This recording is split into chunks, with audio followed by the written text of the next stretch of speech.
Assalamualaikum warahmatullahi wabarakatuh. Selamat pagi semua. Bagaimana kabar kalian hari ini? Mudah-mudahan kita semua dalam keadaan sehat ya. Baik, hari ini saya akan menjelaskan tentang objek IPA dan pengamatannya. Banyak keuntungan yang dapat kita dapatkan karena adanya sains. Di antaranya adalah kecanggihan teknologi. Kita bisa berkomunikasi jarak jauh dengan menggunakan telepon seluler. Kita juga bisa mengunjungi berbagai tempat dalam waktu yang cukup singkat dengan menggunakan pesawat terbang. Begitupun dengan bidang pertanian. Kita bisa mendapatkan buah-buahan dengan sifat-sifat unggulnya. Contohnya, semangka tanpa biji, telepon seluler, pesawat terbang, dan semangka tanpa biji merupakan produk dari perkembangan sains. Sains dan kerja ilmiah. Ada 3 bahasan di dalamnya, yaitu pengertian sains, metode ilmiah, dan keterampilan sains. Pertama, pengertian sains. Sains atau IPA adalah ilmu yang mempelajari tentang gejala-gejala alam di sekitar kita, mulai dari atom yang paling kecil, hewan, tumbuhan, manusia, alam sekitar, hingga bumi dan antariksa yang sangat luas. Pemanfaatan sains sangat luas, mulai dari pengamatan tingkah laku hewan, misalnya bagaimana lembah membuat sarangnya, atau bagaimana ulat bisa berubah menjadi kupu-kupu. Lalu, sains juga dimanfaatkan untuk pergerakan benda, misalnya kerja katrol, yang membantu mengangkat benda yang masanya besar, atau bagaimana bentuk permukaan roda mobil agar tidak tergelincir ketika hujan lebat. Selain itu, sains juga dimanfaatkan agar kita memahami fenomena alam seperti gunung meletus dan gempa bumi. Ada sikap-sikap ilmiah yang harus dimiliki oleh seorang saintis atau ilmuwan. Di antaranya yaitu rasa ingin tahu, jujur, kreatif, tidak mudah percaya, objektif, tekun, teliti, dan terbuka. Oleh karena itu, diharapkan dengan belajar sains atau IPA, siswa-siswi juga dapat menumbuhkan sikap-sikap ilmiah tersebut. Metode ilmiah merupakan suatu cara sistematis yang digunakan oleh para ilmuwan untuk memecahkan masalah yang dihadapi.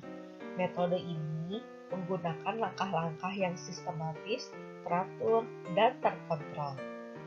Metode ilmiah diawali oleh merumuskan masalah, yakni kita merumuskan apa yang ingin kita selesaikan. Setelah itu, lalu kita menyusun kerangka berpikir dengan mengumpulkan segala informasi yang mengarah dan dekat pada pemecahan masalah. Selanjutnya, kita mengajukan hipotesis. Hipotesis adalah jawaban sementara yang disusun berdasarkan data atau keterangan yang diperoleh selama observasi atau telaah pustaka. Kemudian, untuk menguji hipotesis, maka kita harus merancang dan melakukan percobaan.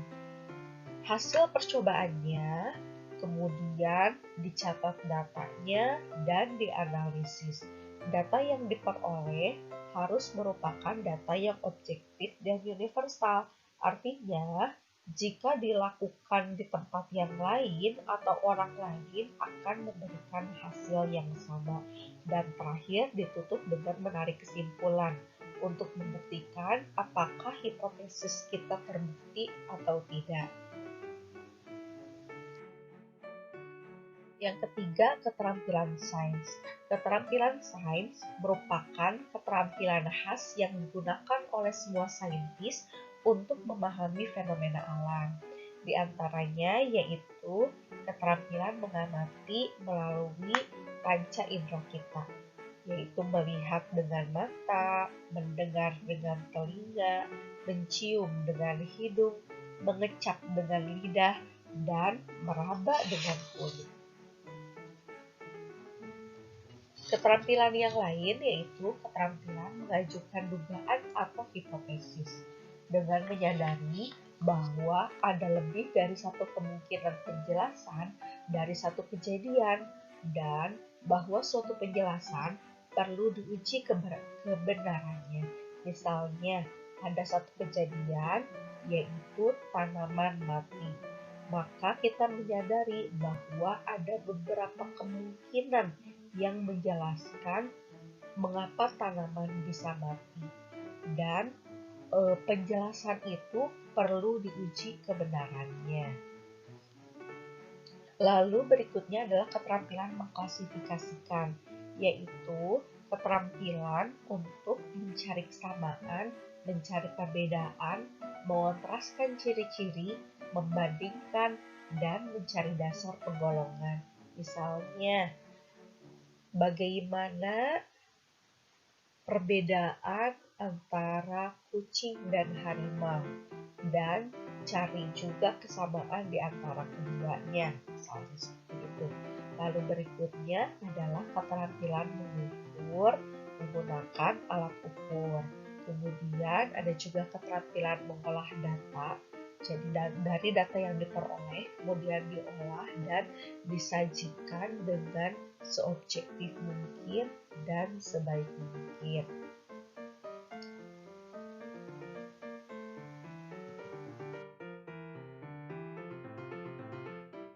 Definisi pengukuran. Pengukuran adalah membandingkan sesuatu yang diukur dengan menggunakan alat ukur sebagai satuan. Dalam pengukuran ada besaran dan satuan. Besaran adalah hasil pengukuran yang dinyatakan dengan angka, sementara satuan adalah acuan yang digunakan dalam pengukuran. Contohnya, panjang meja 1,5 meter, maka panjang adalah besarannya. 1,5 meter adalah nilai besarannya, sementara meter adalah satuannya. Besaran dan satuan. Satuan dibagi menjadi dua, yaitu satuan baku dan satuan tidak baku. Satuan baku adalah satuan pengukuran yang menunjukkan hasil sama meski dilakukan oleh orang lain ataupun dilakukan di tempat lain. Contohnya meter, kilogram, atau sekon atau detik. Sementara satuan tidak baku adalah hasil pengukuran yang berbeda-beda antara orang yang satu dengan orang lainnya, misalnya jengkal, depak, hasta, kaki, atau tombak. Contohnya untuk bisa membedakan antara satuan baku dan satuan tidak baku. Satuan baku baik yang ada di Indonesia maupun yang ada di Cina mengukur 1 meter akan sama panjangnya walaupun di tempat yang berbeda atau dilakukan oleh orang yang berbeda. 1 meter tetap sepanjang itu. Sementara untuk penggunaan satuan tidak baku, contohnya kita bandingkan antara jengkal anak 5 tahun dengan jengkal orang dewasa. Mana yang lebih besar? Tentu saja orang dewasa. Maka ketika keduanya mengukur meja, jumlah jengkal yang terpakai untuk mengukur meja tersebut akan berbeda. Tentu anak umur 5 tahun akan menunjukkan jumlah jengkal yang lebih banyak dibandingkan dengan yang orang dewasa. Nah, karena itu disebut satuan tidak baku. Karena jika dilakukan oleh orang yang berbeda, maka hasilnya akan berbeda pula. Besaran dibagi dua, yaitu besaran pokok dan besaran turunan. Besaran sendiri merupakan segala sesuatu yang dapat diukur. Nah, sekarang besaran pokok merupakan besaran yang satuannya telah ditetapkan terlebih dahulu oleh para ilmuwan dan bukan turunan dari besaran lain. Ada 7 besaran pokok yang diketahui, yaitu pertama besaran panjang, satuannya meter dan disimbolkan dengan huruf M. Kedua, besaran massa. Satuannya kilogram, disimbolkan dengan huruf K dan G kecil atau KG. Yang ketiga, besaran waktu. Satuannya sekon, simbolnya dengan huruf S kecil. Besaran kuat arus listrik, satuannya ampere, disimbolkan dengan huruf A besar. Besaran suhu, satuannya Kelvin, disimbolkan dengan huruf K besar.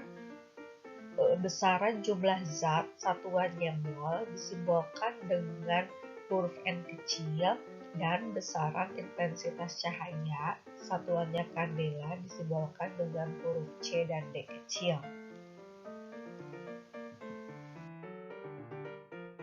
Besaran panjang diukur oleh alat ukur berupa mistar atau penggaris, jangka sorong, dan mikrometer skrup. Besaran massa diukur oleh alat ukur berupa neraca Ohaus, neraca sama lengan, neraca 4 lengan, neraca pegas, dan neraca digital. Besaran waktu bisa diukur oleh alat ukur berupa jam matahari, arloji, jam dinding, maupun stopwatch. Dan besaran suhu diukur oleh alat ukur berupa termometer. Besaran turunan. Besaran turunan yang satuannya diturunkan dari besaran pokok, misalnya berupa pembagian atau perkalian dari dua atau lebih besaran pokok lainnya. Contohnya adalah besaran luas. Besaran luas merupakan hasil kali dari panjang dan lebar, di mana panjang dan lebar keduanya merupakan besaran panjang yang satuannya dalam bentuk meter. Maka satuan luas adalah meter kali meter atau sama dengan meter kuadrat atau meter pangkat 2. Sementara besaran volume merupakan hasil kali dari panjang, lebar, dan tinggi. Ketiganya merupakan besaran panjang juga, sehingga satuannya ketiganya sama-sama meter. Sehingga ketika dikalikan, maka hasil kalinya adalah meter pangkat 3 atau meter kubik. Yang ketiga, besaran kecepatan. Besaran kecepatan merupakan hasil bagi jarak terhadap waktu, sehingga satuannya adalah meter per sekon. Jadi begitu ya, jadi besaran turunan itu adalah turunan dari besaran pokok. Satuan sistem internasional. Nah, di sini akan dijelaskan tentang bagaimana konversi dari satuan pokok panjang, satuan pokok massa, dan satuan waktu. Perhatikan tangga satuan panjang yang ada di sebelah kanan. Tangga ini mungkin tidak asing lagi, karena di SD memang sudah diperkenalkan. Prinsip konversi satuan panjang yaitu setiap turun satu tangga maka dikalikan 10. Atau dengan kata lain, kita akan menambahkan satu angka 0 di sebelah kanan angka sebelumnya. Contohnya di nomor 1. 1 kilometer sama dengan berapa meter? Dari kilometer ke meter turun 3 tangga. Artinya dikalikan 1000. Atau kita menambahkan 3 angka 0 setelah angka 1. Ingat, turun 1 tangga dikalikan 10. Turun 2 tangga artinya 10 dikali 10 atau sama dengan 100. Turun 3 tangga artinya 10 dikali 10 dikali 10 atau 1000 dan seterusnya. Bukan turun 1 tangga dikali 10, turun 2 tangga dikali 20, turun 3 tangga dikali 30. Nah, ini yang kadang sering keliru gitu ya. Jadi bukan 10, 20, 30, tapi 10, 100, 1000, dan seterusnya. Begitupun sebaliknya. Setiap naik 1 tangga, maka dibagi 10. Jika naik 2 tangga dibagi 100. Jika naik 3 tangga dibagi 1000. Atau dengan kata lain, kita akan menambahkan angka 0 di sebelah kiri angka sebelumnya. Misalnya, jika naik satu tangga, maka angka 0 di sebelah kiri yang ditambahkan yaitu sejumlah 1. Jika naik 2 tangga, maka angka 0 yang ditambahkan 2 di sebelah kiri angka 1-nya. Jika naik 3 tangga, maka angka 0 yang ditambahkan sebanyak 3. Dan jangan lupa bubuhkan koma setelah angka 0 yang paling kiri. Sehingga hasilnya ketika misalnya 1 meter berapa kilometer. Nah, maka dari meter ke kilometer itu 3 kali naik anak tangga. Berarti dibagi 1000. Atau kita membubuhkan 3 angka 0 di sebelah kiri angka 1. Gitu ya, jangan lupa setelah 0 yang paling kiri ditambahkan koma. Hasilnya jadi 0,001 gitu ya. Untuk satuan pokok massa itu hampir sama dengan satuan pokok panjang. Bedanya kalau panjang sebelumnya satuannya meter, maka yang massa ini satuannya adalah gram atau kilogram gitu. Tapi pada prinsipnya naik dan turun sama. Naik dibagi 10, turun dikali 10. Berikutnya satuan pokok waktu. Itu satu hari rata-rata adalah 24 jam, 1 jam 60 menit, dan 1 menit 60 detik. Jadi kita bisa menghitung satu hari rata-rata itu berapa detik sih, yaitu 24 jam dikali dengan 60 menit dikali dengan 60 detik. Nah, hasilnya adalah 86.400 detik. Ini merupakan beberapa alat ukur yang dipakai untuk mengukur besaran pokok. Ada neraca Ohaus, neraca digital, jangka sorong, dan neraca sambalengan yang dipakai untuk mengukur besaran massa. Sementara mistar dipakai untuk mengukur besaran panjang, dan stopwatch untuk mengukur besaran waktu. Nah, bukan bagaimana menjadi seorang ilmuwan atau saintis? So, be the next scientist. Terima kasih, sampai jumpa. Wassalamualaikum warahmatullahi wabarakatuh.